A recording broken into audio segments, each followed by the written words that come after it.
todos.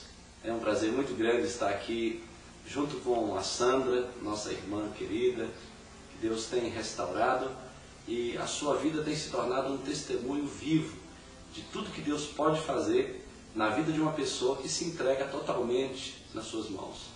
No início para a Sandra e assim também para o João Batista e toda a família, não foi tão fácil, não foi tão simples.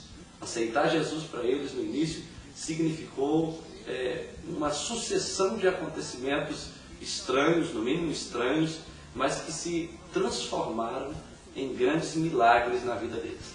Então, nós vamos ouvir nas próprias palavras da Sandra aquilo que Deus fez na vida dela, como era a sua vida antes e como a sua vida está agora, uma vez que Jesus está ocupando o centro da vida dela e está reinando em sua casa e em sua família. A Sandra está aqui. Boa tarde, Sandra. Boa tarde. Tudo bem com você? Tudo bem. Eu creio que tem muitas coisas na história de vocês que com certeza vai impactar a vida de muitas pessoas, né? Bom, muitas pessoas vão até às vezes se chocar um pouco, né? Né? Pelo que vão ouvir, né? Eu sei. São histórias chocantes, com certeza. Mas que depois, o fim dessas histórias vão produzir no mínimo uma disposição na pessoa de buscar mais a Deus. Né? Com certeza. Amém. Bom, Sandra, no seu depoimento, por escrito, você disse que quem te vê feliz, alegre, sorridente como você é hoje, não sabe que nem sempre foi assim. Fala um pouco sobre isso. Realmente. Muitas pessoas me veem hoje e falam assim, você é uma pessoa muito alegre, muito extrovertida, conversa, brinca, tudo. Só que eu vivi uma infância muito... Não é que foi triste. Eu me sentia muito só, abandonada.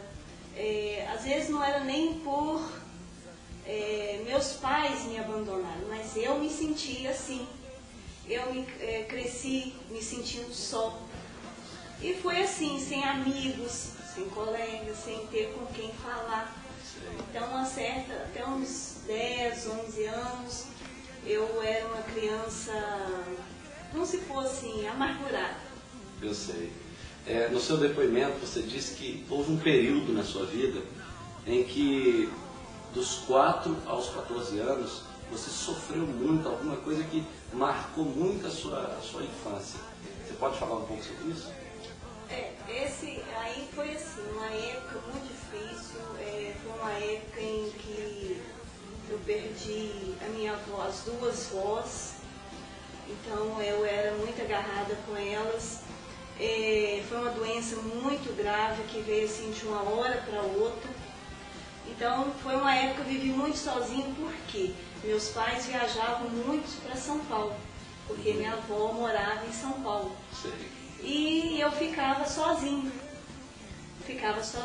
com a minha irmã mais velha, mais o esposo dela.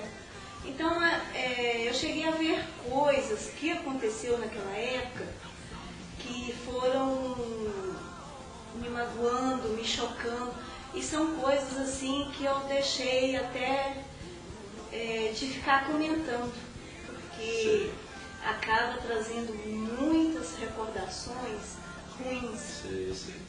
Então, mas foi uma época que eu me senti mais só e abandonada. E foi nesse período de 4 a 14 anos. Isso. E você tem algum trauma assim forte que te marca, alguma coisa bem assim que te marcou nessa época que você gostaria de falar? Há vários traumas, mas são coisas que eu deixei. Você enterrei. Entendi. A partir do momento que eu conheci Deus, eu encontrei Jesus, aquilo foi enterrado. Porque são coisas que, se você for trazer à tona, não vai me prejudicar só a mim.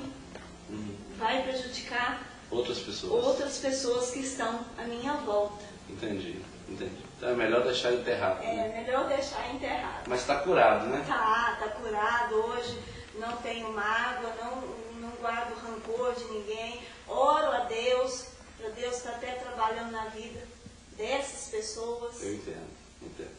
Bom, Sandra, houve um momento na sua vida, parece que dentro de uma missa, aconteceu alguma coisa com você e você sofreu um desmaio. Você lembra disso? Lembro. Isso foi assim, eu conheci o meu esposo, eu tinha uns 15 anos, a gente começou a namorar e ali começou as turbulências, muitas coisas aconteceram.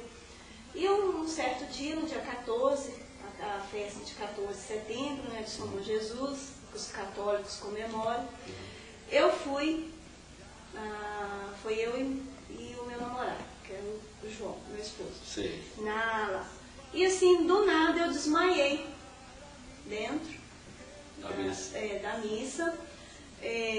Quando eu acordei, o pessoal já estava me socorrendo, fui levada para o hospital e foi feito vários tipos de exames. Você chegou a ficar internada? Cheguei várias vezes a ficar internada. Nesse período aí do desmaio? Do desmaio. E nunca teve um diagnóstico? Não foi encontrado nada e assim, não parava nada no meu estômago. Eu emagreci muito e tudo que eu comia voltava. Você acha que tinha alguma ligação com alguma coisa espiritual? Bom, pastor, naquela época muitos diziam que era coisas como assim, alguns benzedores falavam que era espírito da minha avó, que havia voltado, que me acompanhava porque eu gostava muito dela e tal. Mas eu creio que sim, até por maldições. E dali para frente começaram outros problemas, porque eu não conseguia engravidar. E começou aí, às vezes, muitas discussões, porque aí chegaram, muitas vezes, a falar comigo assim, se eu soubesse que você ia ter problema assim, eu não tinha casado. Se eu soubesse que ia ser tanta confusão assim, eu não tinha casado. Eu sei. Então aí ali pra frente foi crescendo. Sua autoestima vai ficando cada vez mais baixa, né? Eu fui morrendo por dentro. Você vai se sentir culpada. Isso, e sem poder contar com ninguém, falar com ninguém. Entendo. Você não tinha assim uma pessoa confidente? Não. Porque você guardou isso tudo esses anos todos? Esses anos todos. Entendi. Porque nunca cheguei na casa dos meus pais com problemas. Entendo. Sempre falando mostrando que estava tudo bem. Como diz, dentro de casa podia acontecer o que acontecesse, mas lá fora nós vivíamos muito bem. As pessoas pensavam que vocês viviam bem. Portanto, muita gente, ninguém conhece a história. Então, esse depoimento pode ser uma surpresa para muitas pessoas, porque o que acontece é que quando se fecha uma porta de uma casa, a gente não imagina o que acontece ali dentro. Né? E existem muitos lares que estão vivendo assim. As famílias estão se destruindo, se machucando, se ferindo dentro de casa, e do lado de fora a impressão que se dá é que está tudo bem. Era desse jeito com você, sabe? Exatamente. Sei. Então, quando o Daniel nasceu, parece que também houve uma complicação no nascimento dele. Sim, eu engravidei do Daniel fazendo tratamento em Ponte Nova. Foi muito difícil, vivia mais no hospital do que em casa. O médico falou que eu tinha que ficar de repouso. Sim. Não podia fazer nada. Eu morava na Violeira, não morava no lugar que eu moro atualmente. E até até o 8º mês, estava indo assim, ainda conseguindo levar. Sim. Aí a partir do 8º mês eu comecei a perder o líquido na bolsa e fui ao médico em Ponte Nova, ele falou que estava tudo bem, que eu poderia estar voltando para casa, esperar daí um mês para voltar. Só que eu já estava passando muito mal, eu já estava quase nem aguentando andar mais. Aí fui levada em outro médico, nesse momento o médico mandou direto para o hospital. Foi feita a cirurgia e o Daniel dali, ele já foi tirado e foi direto para o balão de oxigênio, porque ele já não estava conseguindo nem respirar sozinho. Aí no dia seguinte, o médico falou comigo, olha, se ficasse para hoje, nem você e nem a criança ia sobreviver. Entendo. É realmente uma situação muito, muito difícil, muito delicada, né? Parece que nesse período, Sandra, você teve uma depressão logo depois. Assim, eu já me sentia muito deprimida. E a decorrer disso tudo era um impacto muito grande após os partos. O parto, né? Porque eu fui embora para casa e ele ficou no hospital durante ainda 7 dias. Eu tinha que ir no hospital todo dia, então eu acabei entrando numa depressão. Sandra, parece que teve uma época na sua vida que você sentiu um ódio muito forte dentro de casa e jogou a sua aliança fora e com isso você dizia que estava jogando seu casamento fora também. Fala um pouco sobre isso. Isso foi assim, a gente teve uma discussão muito forte, eu e o João, e eu fiquei muito revoltada com o que aconteceu. Sim. Porque eu já me sentia sozinha, eu já não tinha apoio quase nenhum. E foi indo, chegava ao ponto que eu já não estava aguentando mais. Porque não tinha com quem falar, então eu guardava tudo para mim. E nessa discussão, esse dia, eu peguei e joguei a aliança fora, pela janela do carro. Ah, você estava com o carro em movimento?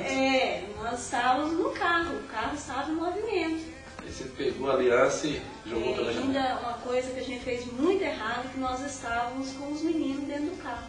E a partir daquele momento, foi jogado tudo fora realmente. Foi jogado o amor, o pouco amor ainda que existia, foi jogado fora, foi jogado a tranquilidade, a calma, tudo acabou. A partir daquele dia acabou tudo. Você tinha alguma outra doença? Foi diagnosticada? Foi síndrome do pânico, era fibromialgia, você teve? Fibromialgia. Eu tinha dores assim horríveis no corpo. Sei. Eu cheguei a ficar umas 2 semanas sem andar. Que isso? Só deitar? Só deitada. O dia que eu estava em crise, ninguém me tirava de dentro de casa. E sentia dores em todo o corpo? Todo. Até a unha doía. Até o fio do cabelo doía. Que coisa. E o médico dizia, assim, marcava um tempo para você ser curado, ficar bem? Para os médicos não tinha cura. Fibromialgia é uma doença que não tem cura. Para os médicos não tem cura. A medicina ainda não achou a cura. Não. Né? E você ainda tem essa doença? Não. Então alguma coisa aconteceu, algum milagre. Glória a Deus. E você chegou a pensar em suicídio num determinado momento? Sim. Eu cheguei aí, como se diz, ao fundo do poço. Cheguei a chegar ao ponto de quando a síndrome do pânico estava muito assim, avançada, porque eu passei a não andar mais de moto, porque várias vezes alguma coisa, as vozes na minha cabeça falavam, pula da moto. Você ouvia vozes? Ouvia. Muitas vezes eu pensei em pular. Então eu cheguei ao ponto de não andar mais de moto. Sandra, você recebeu uma visita em 2007 de uma pessoa, de uma mulher, uma visita um pouco estranha. Fala um pouco sobre essa visita. Sim, essa mulher tinha muito tempo que eu não a vi e ela apareceu lá em casa. Nesse dia eu tinha dado uma crise muito forte. Sim. E ela assim do nada começou a falar coisas que estavam acontecendo dentro de casa comigo e com o João que ninguém sabia. E aí ela falou comigo que ela tinha ido ali porque alguém tinha mandado ela ir, que era para mim separar, pegar os meninos e ir embora. E você conhecia essa pessoa? Sim, uma pessoa muito chegada. Entendi. E você acha que ela foi uma enviada de Deus ou não? Com certeza não. Porque se ela fosse uma enviada de Deus, ela teria falado ao contrário. Lutar pelo seu casamento. Isso, lute pelo seu casamento, lute pela felicidade dos seus filhos. E ao contrário, ela mandou que eu largasse a minha casa ou mandasse o João embora de casa. E como ela descobriu que você estava passando esse problema? Não sei. Agora, Sandra, como você conheceu o Evangelho? Bom, tenho o meu cunhado, ele é evangélico, e eu comecei assim, várias vezes tentaram falar comigo, só que eu nunca dei brecha. Então Daniel ficou doente logo após a minha visita na sua casa? Sim, logo após a visita do senhor. Então não foi bom a minha visita? No começo eu achei que não, né? Cheguei lá para levar uma doença na sua casa. Isso. Ele foi internado e até hoje realmente a gente não sabe se realmente foi apêndice que ele foi operado. Sim. Porque nos exames não constataram, a gente tem a palavra do médico, né? Sim. E foi apêndice. Entendi. E aí assim, após que ele saiu do hospital, ele estava com pontos ainda. A gente teve o Misael, meu cunhado, convidou pra gente estar indo na igreja, conhecer a igreja. Sim.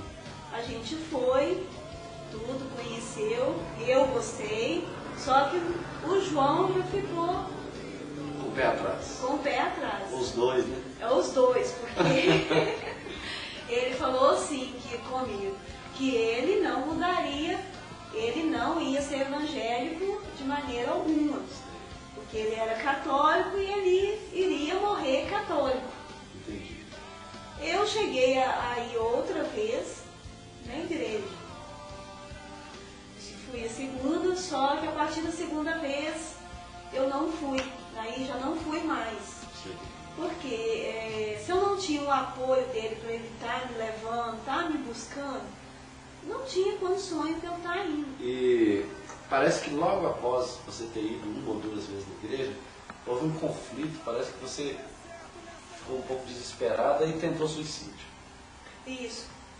Aí foi uma época bem complicada, porque o dia que eu tomei a decisão de estar indo, eu vou, não importa se João vai ou não, eu vou, é lá que eu quero ficar, é lá que eu vou ficar. Eu cheguei junto dos meus pais e fui falar com eles. Só que naquele momento acabou assim meu pai não aceitando muito bem, a minha mãe até que aceitou, mas ainda acabou ficando meio chocada.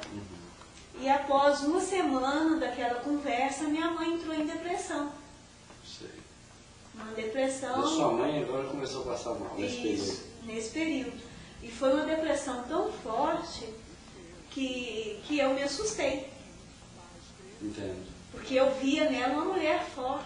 Quando foi no final do ano, eu passei por uma situação muito difícil, porque a fibromialgia aumentou. Sei. Então eu sentia dores que ninguém podia nem encostar em mim. Entendo. Porque só de pensar, a pessoa olhasse para mim e caminhasse para o meu lado, eu já encolhia. Entendo. De tanto medo que eu Só de tinha. imaginar a dor, você já sentia. Só de imaginar. E comecei a sentir assim, fincadas no corpo, como se várias agulhas fincassem no meu corpo. Sei. E nesse dia estavam todos assim na sala, eu, os meus filhos, o João, e ele deitou e eu pedi assim, ô João, sai com os meninos, porque eu estou sentindo muita dor. Só que ele foi dormir. E a Letícia estava com o teclado de computador na mão brincando. E escapuliu da mão dela e aquilo bateu no meu braço. No punho do braço, onde não estava podendo nem encostar. E aquilo foi A gota d'água. a gota d'água que estava faltando Entendi. para mim jogar tudo pro ar. Naquele momento eu falo que eu fiquei fora de si, porque eu não enxerguei mais nada.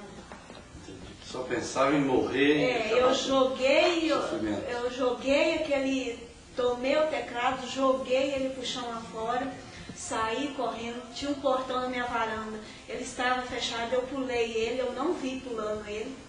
Que coisa. Eu pulei esse portão e fui cega no asfalto. Você acha que você estava possuída por alguma coisa do mal, algum espírito maligno, alguma coisa naquele momento? Eu creio que sim, pelo Porque jeito. quem tem fibromialgia não consegue pular um portão. Não, Né? E eu pulei. E nesse momento eu ganhei uma força, porque eu pulei o portão, subi a estrada correndo que ninguém viu para onde que eu fui. E eu cheguei no asfalto e fui com intenção assim, o primeiro carro que passar, eu pulo na frente. E andei uma certa assim, o percurso que eu andei deu uns 15 minutos. Entendi. Que eu fui para casa de uma outra vizinha, que até nesse exato momento ela já sabia o que eu estava, aí ela já sabia o que eu estava passando dentro de casa. Aí o João, ele pegou a moto, foi atrás de mim para me achar, só que eu não aceitei, nesse momento, ele nem encostar em mim. Entendi. Eu falei, você volta para trás, porque senão eu pulo na frente do carro. E fui pucando o asfalto afora, fui muito chorando. Eu cheguei na casa dessa vizinha em desespero. Entendi. Chorava e aí na hora que eu cheguei na casa dela, que eu lembrei o que tinha sido feito lá em casa. E nisso eu pedi a liga lá para casa e ver se eu não machuquei um dos meninos. Então você ficou meio fora de si por um Fiquei, tempo. eu fiquei. Eu creio que até da hora que eu pulei o portão até na casa dela, eu fiquei fora de si. Você fez coisas sem muita consciência. Sem muita consciência. Entendi. E ali eu fiquei na casa dela até umas 8 horas da noite. Depois eu voltei para casa. Uhum. Só que naquele dia eu não tive conversa nenhuma com o João. A gente ficou assim sem conversar. Eu voltei para casa. No outro dia de manhã ele foi trabalhar. Quando ele chegou do serviço, eu chamei ele, sentei e falei com ele, só hoje nós vamos conversar. Só que a conversa que eu tenho para ter com você é que a partir de hoje o nosso casamento acabou. Você chegou a falar isso para ele? Não, esse dia acabou. Entendi. Eu falei com ele, acabou. A gente vai viver junto dentro da mesma casa. Pro povo lá fora vai ser igual tá. Nós vivemos ótimo. Uhum. Eu tenho uma vida de rainha dentro de casa. Só que aqui dentro de casa, a partir de hoje, nós não somos marido e mulher mais. Entendi. Na frente dos meninos nós somos. Mas também até eles tomarem uma idade. Porque a Letícia era pequena, eu falei assim, eu não quero que eles cresçam com os pais Separados. um longe do outro. Entendi. E isso durou muito tempo? Não, porque foi assim, aí a partir de... Isso foi um dia, só que a partir daquele momento mesmo, minha vida acabou mesmo. Aquele momento eu entrei em depressão mesmo. Entendi. Entrei... Foi o último estágio. Foi o último estágio. Eu já não dormi naquela noite. Eu tentava... pensei muitas vezes em pegar a faca, enfiar em mim. Deixa eu pensar isso. Muitas vezes até nele. O que eu queria, sinceramente, era cair no mundo. Entendi. Queria chutar o pau da barraca, né? Queria desistir da vida. Cair no mundo e ficar na vida. O que viesse era lucro. Entendi. E foi nesse período aí que você tomou a decisão de converter de verdade. Aí naquele momento eu me senti sozinha, não tinha ninguém dentro de casa. Por incrível que pareça, minha mãe morando perto, eu liguei para a casa dela, ninguém, telefone nenhum atendia. E vocês moram a 200 metros? A 200 metros, coisa assim, perto. No momento aí eu liguei para essa vizinha, o filho, ela não veio, porque eram uns 15 minutos a pé, da casa dela na minha casa. Ela mandou o filho dela. O filho dela que veio rápido de bicicleta, chegou, aí ele já foi entrou no quarto, me ajudou a levantar, me deu um pouco de café e ela que conseguiu ligar para minha mãe e aí a pouco minha irmã chegou. Entendi. Mas para eles, eu creio que tudo ali, às vezes, nem eles entendiam o que estava acontecendo. Talvez alguém pensasse até que fosse um teatro, né? Que você... Muitas pessoas falavam assim, isso é coisa da sua cabeça. Entendi. Mas quem está passando é que sabe. Você está fazendo isso para chamar a atenção, você não sente nada, você não tem nada. Mas eu sabia que o que eu tinha, alguma coisa era. Entendi. Portanto, o médico mesmo uma vez falou comigo, eu quero que você procure ajuda em alguma coisa, numa igreja, seja onde for, porque remédio não te cura. Entendi. Então o médico já deu o diagnóstico. Não tem cura, não. Você tem que procurar uma igreja, um lugar que possa te ajudar. Entendi. E aí foi nesse momento que você procurou a igreja. Isso. Aí naquele exato momento eu falei assim, eu quero que você procure seu irmão, que era o Misael. Uhum. E aí ele foi assim, aí eu falei, não, então vamos. Nós dois arrumamos, a gente veio na casa do Misael, conversou, e aí o Misael naquele momento perguntou para mim assim ainda, ô Sandra, você ama João? Você sente alguma coisa por ele? Eu falei assim, Misael, para ser sincera com você, não. Já tinha acabado o amor. O amor que eu tinha por ele se transformou em ódio. Então não tinha nem acabado, ele tinha se transformado em raiva. Por quê? Porque eu me sentia só. Porque a única pessoa que poderia estar me ajudando não me ajudava. Entendi. Então se transformou em ódio, em raiva. E aí o Misael falou assim, olha, a única coisa que eu posso falar para vocês é que vocês vão para a igreja. Entendi. Vá para a igreja porque é lá que vocês vão encontrar ajuda. Entendi. Aí no dia seguinte, foi na quinta, a gente foi na igreja e por incrível que pareça, o Misael falou assim, vocês chegam na igreja mais cedo e conversem com o pastor Marcos primeiro. Uhum. Só que a gente, como diz assim, houve um monte de confusão em casa, para impedimento, para não estar indo, a gente acabou chegando. Mais tarde não deu. Mas por um lado foi bom, porque a palavra daquele dia foi tudo que nós dois estávamos precisando ouvir. Sem ter conversado, sem nada. Sem ter conversado, sem nada. Deus conduziu a palavra em cima da necessidade. Em cima da necessidade. Porque às vezes a gente tivesse conversado, pensava, o pastor está pregando porque ele sabe da história. As pessoas pensam isso. Mas as pessoas pensam isso. Conversou, agora está pregando a mensagem para a pessoa. Para a pessoa. E não, aquele dia a mensagem foi toda, eu não digo não para João, mas para mim. Depois a gente começou a ir aos domingos.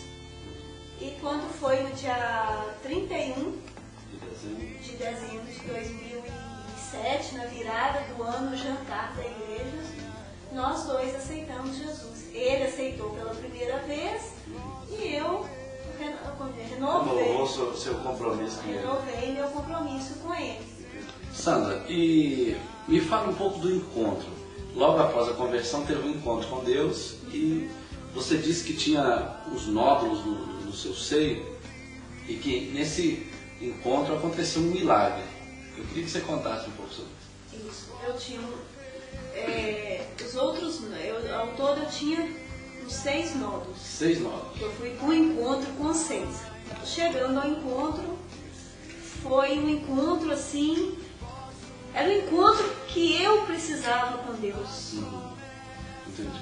Foi um momento ali que onde eu precisava daquele tempo ali. Entendi. Foi um tempo de reflexão, um tempo de tratamento de Deus mesmo. Comigo mesmo. Entendi.